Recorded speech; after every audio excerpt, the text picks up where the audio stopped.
This is Orson Welles, speaking from London.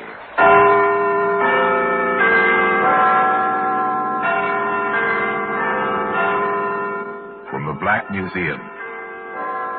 A museum of death. Yes, here in the grim stone structure on the Thames, which houses Scotland Yard, is a warehouse of homicide. A warehouse where everyday objects, a paperweight, a broken wine bottle, a shaded lamp, all are touched by murder.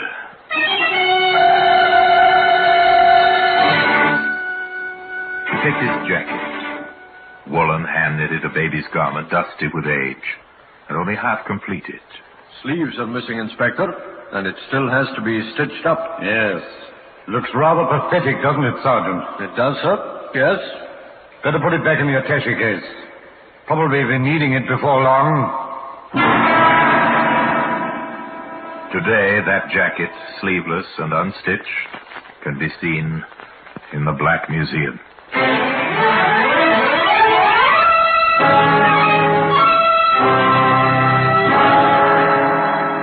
From the annals of the Criminal Investigation Department of the London Police, we bring you the dramatic stories of the crimes recorded by the objects in Scotland Yard's Gallery of Death, the Black Museum.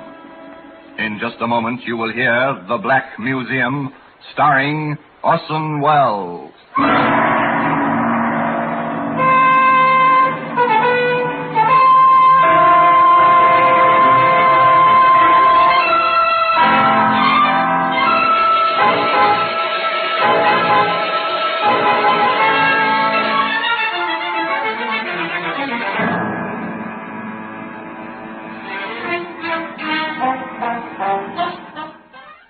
Now, The Black Museum, starring Orson Welles.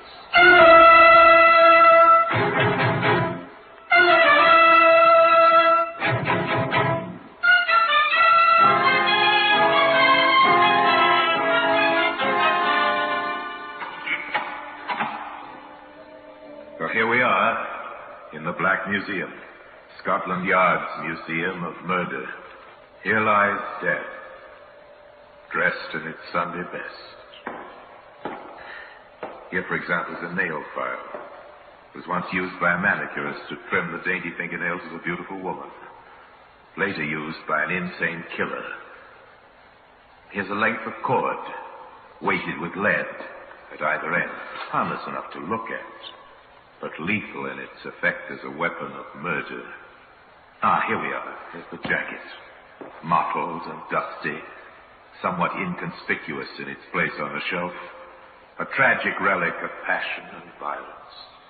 I'm going to take you back quite a few years to a warm Sunday morning in June of the year 1921. We're outside a small chapel in the London suburb of Kensal Rise. The service is not long ended, and the congregation files slowly from within out into the brilliant sunshine. A young girl emerges, waves to a few friends gathered near the entrance, and turns along the dusty yellow road in the direction of the township. She's gone but half a block when she hears an unfamiliar voice calling after her. Miss! Miss! She turns and finds herself face to face with a man she's never seen before. A stocky, broad-shouldered young man with a round face and black, penetrating eyes. I beg your pardon, miss, but I think you dropped this. Oh, my hymn book. It is yours, then? Oh, yes. I wasn't quite sure. Thank you ever so much. Oh, that's all right. I don't know what I'd have done if I'd lost it. Mother'd never forgiven me. She gave it to me for my 12th birthday. I've had it ever since. In that case, it's a good thing I happen to be looking your way. It certainly is, yes. Well, I must be off. Thank you again. You're going towards the village? Yes. I live on the other side of the rise. I'm going that way myself. Perhaps you wouldn't mind my walking with you. Not at all. It's funny, I thought I knew most of the folks about these parts, but I don't ever remember seeing you before. Oh, that's not surprising. I'm a newcomer to Kensal Rise. I've only been here a few days. Oh, that explains it. Yes, I've been transferred to the bank here. Oh. Do you expect to be staying long? No longer than I can help. I'm trying to save enough money to buy a chicken farm. A chicken farm? Oh, it probably strikes you as being a queer ambition for a fellow to have, but I've always wanted one ever since I was a youngster. I've even got a small piece of land picked out. Half an acre at Crowborough in Sussex. Crowborough? I have a friend who lives there. On the land? Yes, it's a wonderful spot. I stayed there for a week once. I loved every minute of it. Oh, then you probably know more about the place than I do. I've only just passed through it. That's when I saw the land for sale. How long ago was that? Oh, about 6 or 7 months. What if it's been sold in the meantime? No, that's hardly likely. You see, I spoke to the agent. He told me it had already been up for sale 2 years and looked like staying that way for the next 10. Oh, I see. I only hope he knew what he was talking about. The two walked on in silence for several moments. Then suddenly the young man laughed.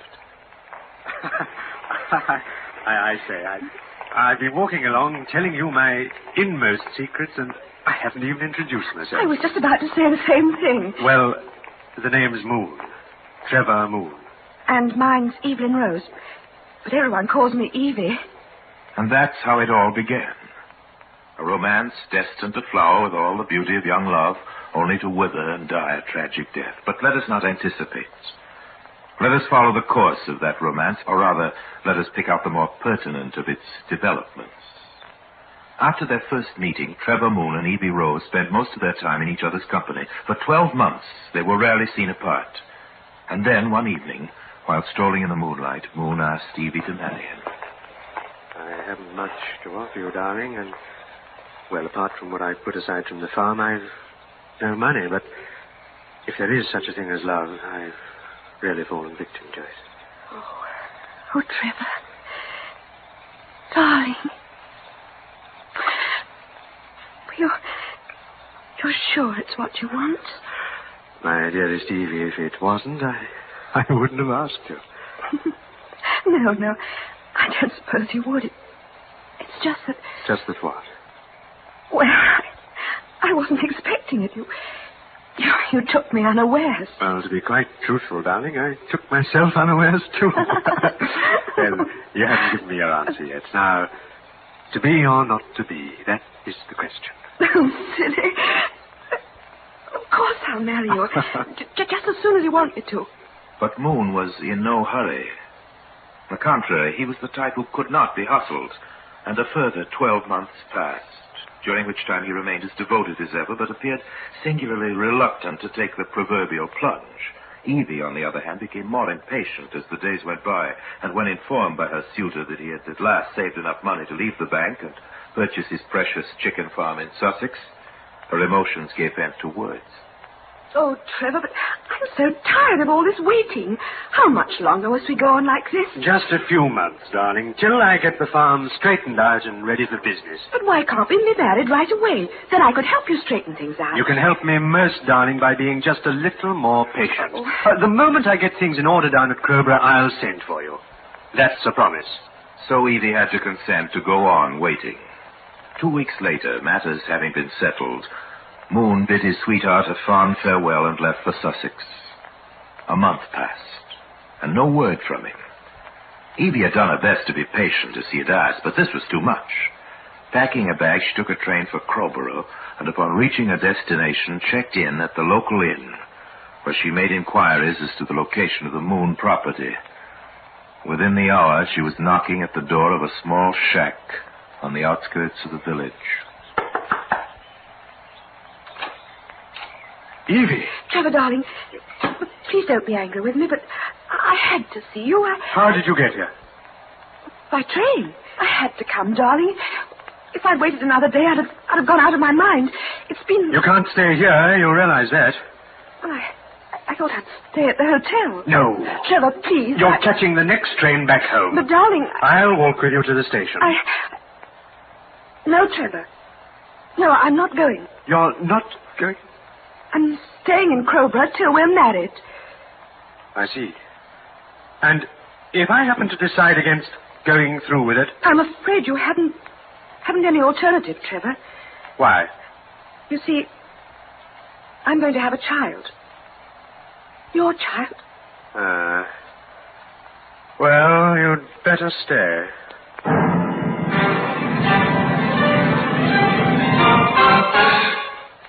The scene changes. It is 3 months later. We're in the office of the Crowborough police station. Constables Harris and Vernon are playing checkers. Oh, didn't see that one coming. Been playing for that all along. Puts me in a bit of a spot. Hey, does that all right, right enough. I'll get it. No fancy moves while my back's turned, neither. As if I would. Well, it wouldn't be the first time. Crowborough Police Station. Constable Harris speaking. What's that? Yes. Yes. Hold it a tick while I get my notebook and take down a few particulars.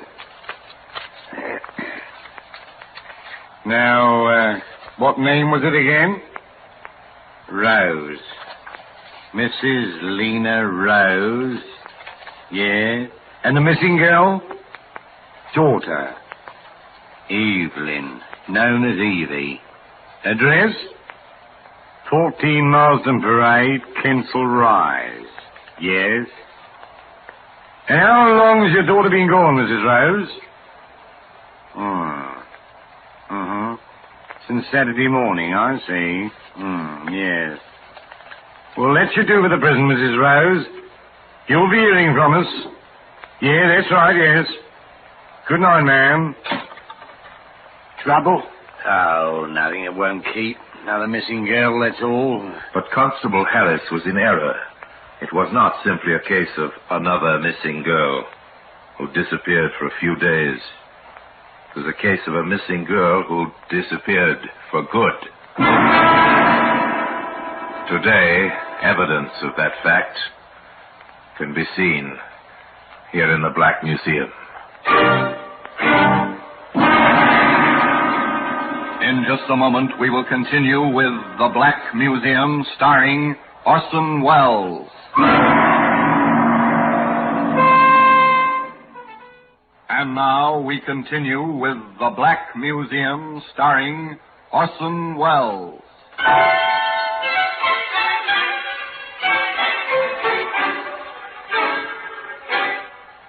Just another missing girl. Yes, that's how the reported disappearance of Evie Rose was first described. Nothing particularly unusual about such a report.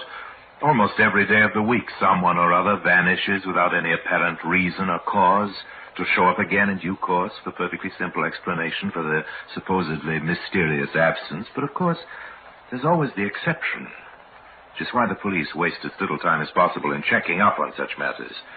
So it was that the following day, Mrs. Lena Rose received a visit from Sergeant Cross of the Crowborough Police Station. Now then, Mrs. Rose, let's get the facts straight, shall we? According to this report, your daughter left home early on Saturday morning. That's right, Sergeant. 2 days ago. She told me she was going down to Crowborough for the day. Crowborough? Yes, to visit her fiancé. He has a chicken farm there. Not a very big one, I understand. He only bought it a few months ago, but he's doing very well. You've been in touch with him, I take it? Oh, yes. He said he was expecting Evie for lunch on Saturday, but she didn't arrive. Was she in the habit of visiting him often? No. Several weeks ago, she went down to see how he was getting along, and that was the only time. She returned the same day? Just in time for tea. Now, I come to think of it, it's just about that time that she changed so. Changed? Yes. She used to be such a happy sort of girl, you know, always laughing and joking, and then suddenly she became moody, sullen, as though something was worrying her, something she couldn't speak of, even to me. You've no idea what it could have been, I suppose? Well, perhaps I shouldn't tell you this, but I had a feeling it was something to do with Trevor. Trevor? Trevor Moon, her fiancé. Oh. What kind of something, Mrs. Rose? Well, that's what had me puzzled. I just can't imagine. Trevor was such a nice boy and so fond of Evie. I'm quite sure he wouldn't have done or said anything to hurt her. Well, not intentionally, that is. How long have they been keeping company? Oh, about 2.5 years. As long as that, eh? And when were they to be married? Well, I'm not sure, Sergeant. As far as I know, they haven't actually set a date. I see. Well, I think I might pop down to Crowborough and have a chat with Mr. Moon. He may be able to tell me something. Thanks for your help, Mrs. Rose. And don't worry. We'll find your daughter. You'll probably be hearing from me again in a day or two. With an encouraging smile, Sergeant Cross took his leave of the anxious mother and set out for the railway station, a thoughtful expression clouding his wrinkled brow. That same expression was still present when he stepped from the train onto the platform at Crowborough and headed along the lonely lane that led to the Moon Chicken Farm. The gate was open, and seeing no one about, he made his way up to the front door of the shack and knocked.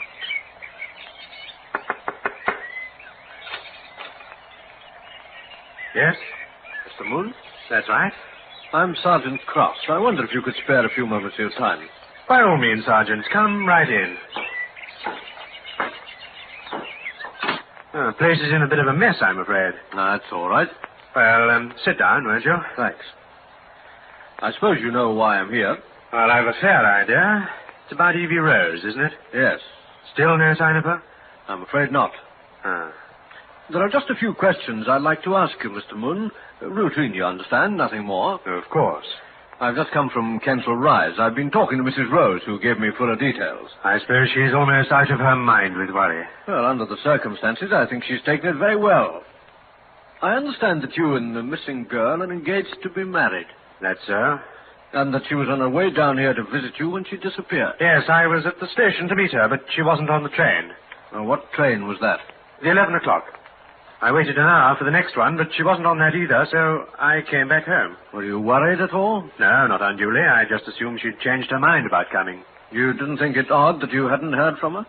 No, I can't say I did. How long is it since you last saw her? Oh, roughly speaking, about 2 months. That was when she last visited you? Yes. She only came here once. I see. How did she seem then? How did you mean? Well, did she seem depressed or worried about anything? Oh, not that I can recall. No. Why? Oh, no particular reason. Not for 1 second during the interrogation did Sergeant Cross shift his gaze from Moon's face. He had never trusted black eyes, and he wasn't quite sure he liked the look of this young fellow. But, despite this, the inscrutable Mr. Moon gave no indication that he knew any more about the missing Evie Rose than he was ready to admit, and certainly did not appear to have anything to hide. To the contrary, in fact. Back at the Crowborough police station later that same day, Cross admitted as much to his superior, Divisional Inspector Broughton. So you think he's told all he knows, eh, Sergeant? Well, sir, let's just say that he gave me that impression. It was those black eyes of his that set me thinking. They've got a shifty look about them. You can hardly hold the color of a man's eyes against him, Sergeant. Oh, perhaps not, sir, but even so, I think the best thing we can do at this stage is to give the newspapers a photograph of the missing girl and a description of the clothes she was wearing on the day of her disappearance. Just as you say, sir. I'll attend to it right away. Thus it was that a photograph of Evie Rose, together with a description, found its way onto the front page of 3 London newspapers. Well, sir, that should do the trick. Yes, let's hope so, Sergeant. 2 weeks passed, during which time no information regarding the missing girl was forthcoming. Yet a 3rd week went by, and still there was no trace of Evie Rose. Well, Sergeant, looks as if we'd drawn a blank. It does rather, sir. What's to do now? That's the question. Yes, I think I might pay your friend Mr. Moon a visit. I doubt if you'll get much more from him than I got. Possibly not.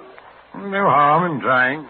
To this day, Inspector Broughton could not say exactly why he so suddenly decided to pay Moon a call. Perhaps it was the prompting of fate, or perhaps he acted simply on a blind impulse. Whatever it was, he wasted no time about it. And that same afternoon, he made his way out to the Moon farm, found Moon seated on the narrow veranda, thoughtfully puffing at a much-smoked pipe. Hello there. If you're another of those damn fool reporters, you can go to... No. I'm not a reporter. Well, that's a relief anyway. They've been showing up here in a steady stream for the past 3 weeks. Oh, is that a fact? Yes. You know, I'm convinced they really believe I murdered that girl, that Evie Rose. Oh? Ah, prying fools that they are. The way they ask questions, you'd think I was on trial. Well, perhaps you are. What? I mean, perhaps they think you know more than you're telling. Now, why should they think that? Well, she was supposed to be on her way to visit you when she disappeared. Well, it doesn't mean I murdered her. No. I mean, anyone could have done it. Done what? Murdered her. Who said she was murdered?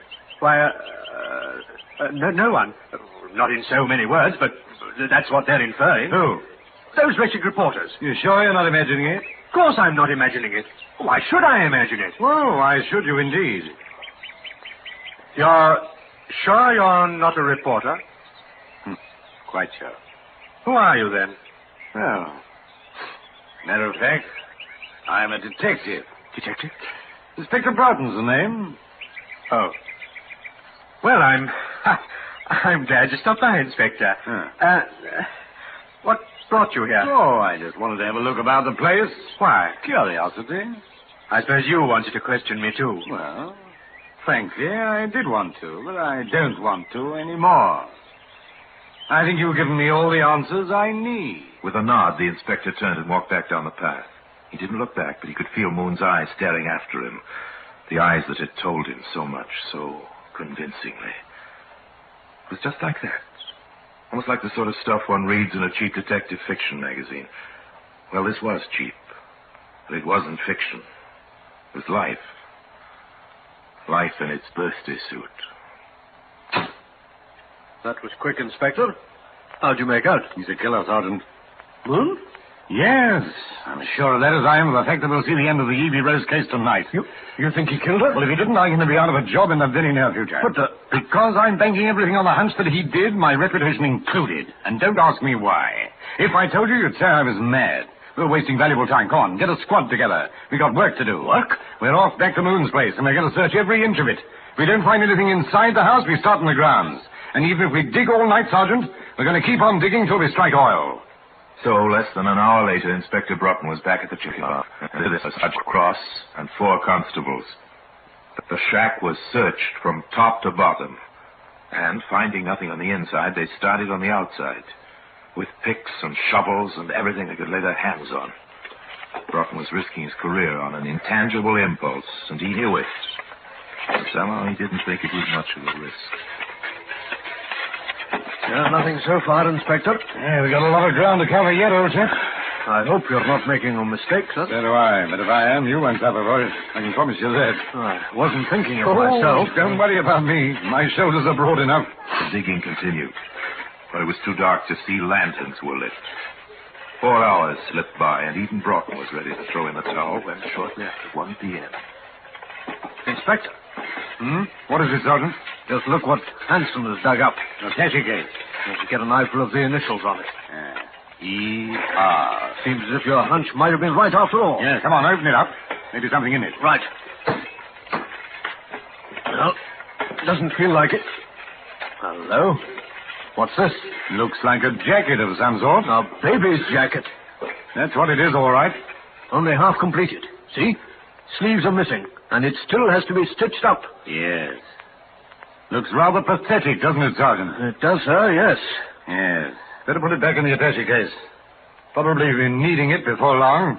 With the discovery of the attaché case, the search was renewed with an added vigor, and stray articles of clothing were brought to light, one by one. Clothes identical to those worn by the missing girl on the day of her disappearance. A green scarf, a yellow jumper, a brown skirt, patent leather shoes, and a brown beret. Doesn't leave much to the imagination, Inspector. No, not much. But we still have to find a body. Yes, they still had to find a body.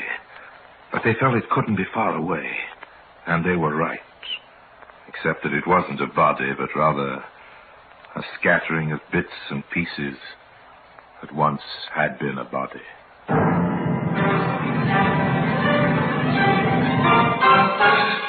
Confronted with the evidence, Trevor Moon made no attempt to deny the charge of murder that was subsequently leveled at him. He seemed, in fact, somewhat relieved to relate his gruesome story of how he had sent for Evie Rose and, knowing that she was soon to bear his child, strangled her, later dismembering her body and burying it, together with her clothing and the attaché case, the contents of which today occupies its place in the Black Museum. Orson Welles will be back with you in just a moment. Now here in person is Orson Welles. Moon's defense, if it could be called a defense, was a great letdown to the hundreds who kicked and shoved their way into the Old Bailey to witness his trial. For Mr. Moon pleaded guilty. There wasn't much more to it than that. Oh, yes, he had an excuse. Plenty of excuses.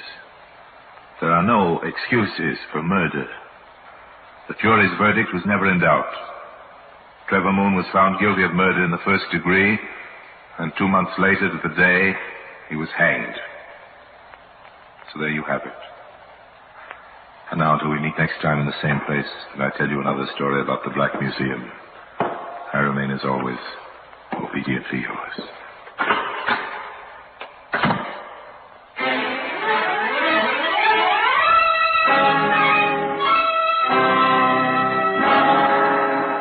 The Black Museum, starring Orson Welles, is presented by arrangement with Metro-Goldwyn-Mayer Radio Attraction, with original music composed and conducted by Sidney Torch, produced by Harry Allen Towers.